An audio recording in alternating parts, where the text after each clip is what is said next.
베이킹소다나 소금물은 크게 의미가 없다라고 생각을 합니다. 약국약을 최대한 빨리 잡아내주는 게 가장 큰 해결 방법이라고 생각을 합니다. 끝까지 잘 잡아낼 수 있기 위해서는 정말 장기간으로 무좀약을 사용해 주셔야 된다. 무좀을 집에서 해결할 수 있는 방법이 있냐라고 한다면은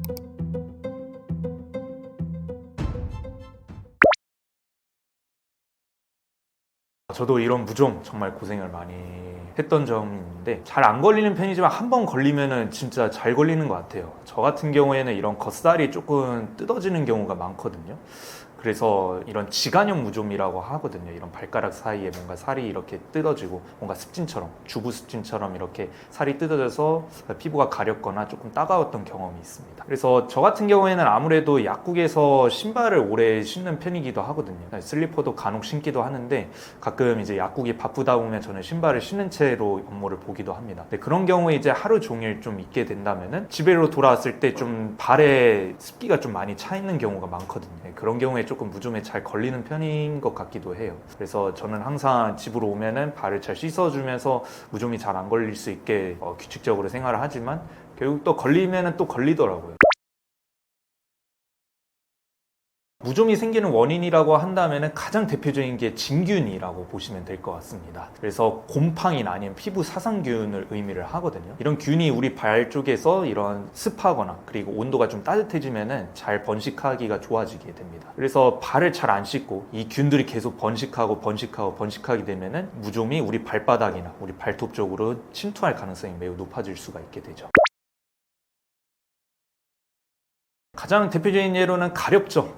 발 쪽이 가렵고 그 다음에 통증이 느껴지고 그리고 따갑고 이로 인해서 또 스트레스를 받게 되고 그리고 손발톱까지도 변형이 올 수가 있게 됩니다.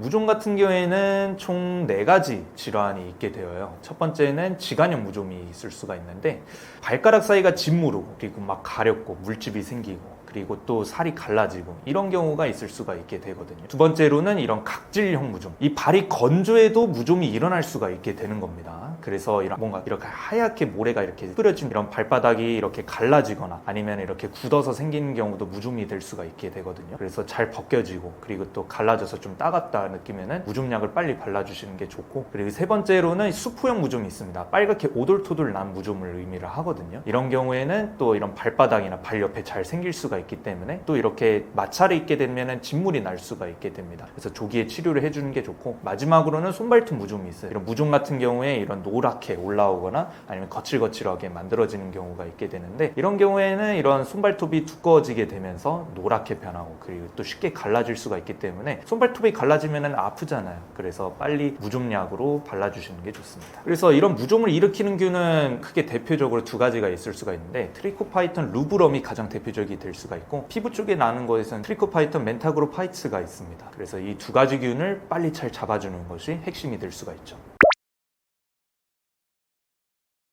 무좀을 집에서 해결할 수 있는 방법이 있냐라고 한다면은 충분히 우리가 발을 청결하게 그리고 건조시키는 것이 가장 중요할 수가 있습니다. 하지만 너무 건조시키게 되면 아까 얘기한 것처럼 각질형 무좀이 일어날 수가 있게 되거든요. 그래서 피부 장벽이 약해질 수 있기 때문에 적당히 발을 유지하는 것이 중요합니다. 사실 적당히라는 것이 가장 어려울 수가 있게 되는데, 이런 간단한 예로는 이런 수건을 닦아줄 때 이런 개인 수건으로 잘 말라주시면서 닦아주는 것이 제일 중요하고요. 그리고 만약에 이제 개인 수건으로 닦아주지 않고 온 가족이 한 수건을 가지고 이용을 하게 된다면 이 균을 옮길 수가 있게 됩니다. 그래서 각 발마다 또 번식을 할 수 있기 때문에 꼭 개인 수건을 잘 건조를 시켜서 사용을 해주시는 것이 중요하고요. 특히나 이런 아이분들이나 아니면 어르신분들, 노약자분들한테는 좀 치명적일 수 있기 때문에 가급적 개인 수건을 쓰는 것을 권합니다. 두 번째로는 실내에서는 신발을 신는 것보다는 크록스나 아니면 슬리퍼 같이 이런 통풍이 잘 되는 신발로 갈아 껴주시는 것이 좋아요. 그래서 이런 슬리퍼 같은 경우에 있게 된다면은 너무 이제 온도가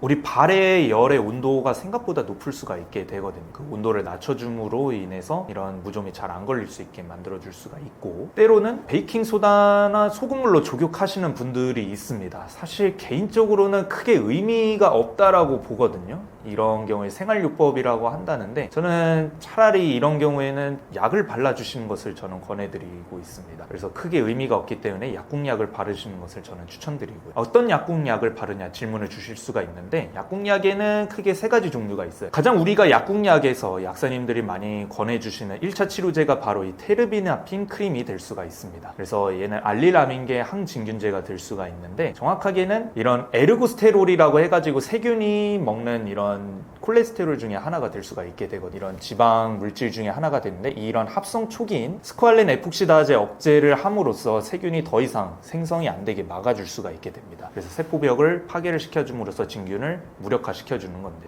가장 대표적인 예로는 이런 뭐 테르비나핀 크림 단일 제제가 있기도 하고 뭐 원스라는 제품도 있습니다. 딱 한 번만 발라서 해결을 볼 수 있게 만드는 약들도 있고요. 때로는 복합제들도 있어요. 이 크림만 발랐을 때는 좀 가렵거나 아니면 좀 고통을 느끼는 경우에 한해서는 이런 복합제를 권해드리기도 하고 시중에는 복합제가 많이 있기도 하거든요. 더블 액션 아니면 뭐 모두 뭐 이런 이름이 있다고 한다면은 이런 테르비나핀 복합제라고 볼 수가 있게 됩니다. 그래서 좀 더 빠르게 치료를 볼 수 있겠다라고 보시면 되고요. 두 번째로는 클로트리마졸 크림이 있게 됩니다. 테르비나핀 크림을 발랐는데도 나는 잘 안 낫는다 하시는 분들한테 두 번째로 권해드리는 약이 될 수가 있는데 카네스텐 크림이라고 해서 이제 유명한 약이 있거든요. 그래서 그런 약을 저는 두 번째로 권해드리는데 가끔씩 보면은 클로트리마졸에 저는 히드로코르티손 복합제를 같이 권해드리기도 합니다. 이게 뭐냐면 스테로이드 제제가 될 수가 있거든요. 그래서 항염증까지 같이 작용을 해줌으로써 단기간 안에 사용을 해서 발을 낫게 해주는 약으로 많이 권해드리고 있습니다. 그러나 이 약 같은 경우에는 오래 사용하는 약은 아니거든요. 스테로이드 제제는 단번에 사용을 해야지 오랫동안 뭐 한 달, 두 달 이상 사용하는 약은 아니기 때문에 피부가 약해질 수 있어서 저는 가급적 빠른 기간 안에 사용을 하라 권한다면은 이 복합제를 권해드려요. 그 다음에 세 번째로는 각질 용해제로 우레아 크림이라는 것이 있습니다. 그래서 각종 사람들이 우레아 크림 많이 찾거든요. 이런 피부 미용으로도 우레아 성분을 많이 사용하는데 이런 발 쪽에 같은 경우에는 이런 각질이 많이 생성이 되어 있기도 합니다. 그래서 각질 용해제와 함께 이런 무좀약, 뭐 테르비나핀 크림이나 아니면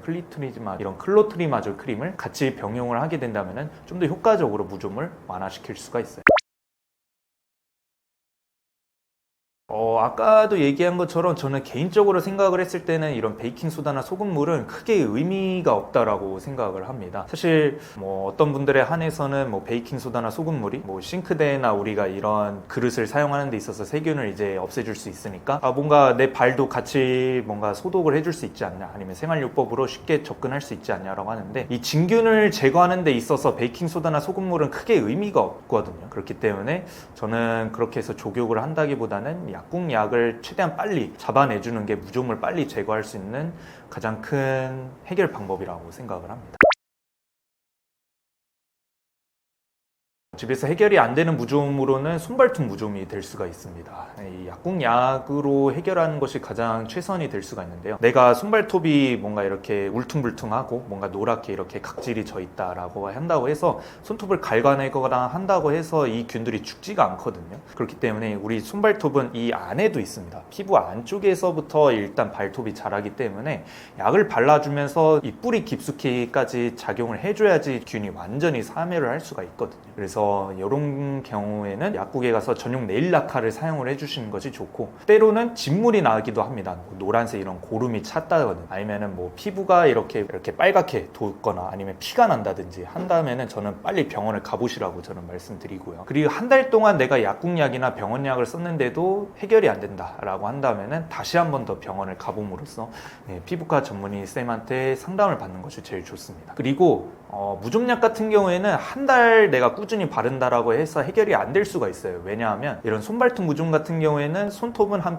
6개월 정도, 발톱은 한 9개월 정도, 최소 그 정도는 기다려줘야 하거든요. 그렇기 때문에 내가 한 달 동안 치료를 한다고 해서 끝나냐? 그렇지가 않을 수가 있기 때문에 꾸준하게 발라주시는 것이 제일 중요할 수가 있고요. 이런 균들 같은 경우에는 내가 발이 완치됐다고 해서 금방 또 안 나타나는 게 아닙니다. 이런 균들은 눈에 보이지가 않기 때문에 눈에 보이지 않는 균을 끝까지 잘 잡아낼 수 있기 위해서는 정말 장기간으로 무좀약을 사용해 주셔야 된다. 저는 말씀드립니다.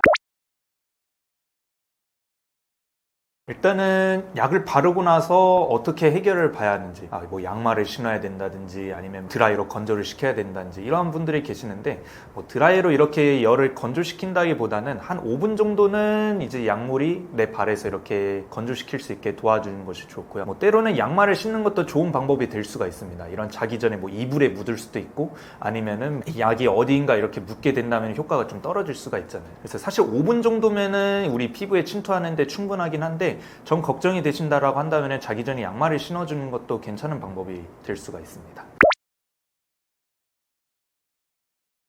이렇게 쉽지 않은 약 이야기 쉽게 설명해드리는 약사 이진수였습니다. 구독과 좋아요, 알림 설정까지 같이 해주신다면 제가 영상을 만드는 데 있어서 정말로 크나큰 힘이 될 수 있고요. 저는 현재 유튜브 약사 이진수 채널에서 다양한 약 이야기를 쉽게 풀어드리고 있습니다. 지금까지 약사 이진수였고요. 저는 다음 영상에서 찾아뵙도록 할게요. 안녕.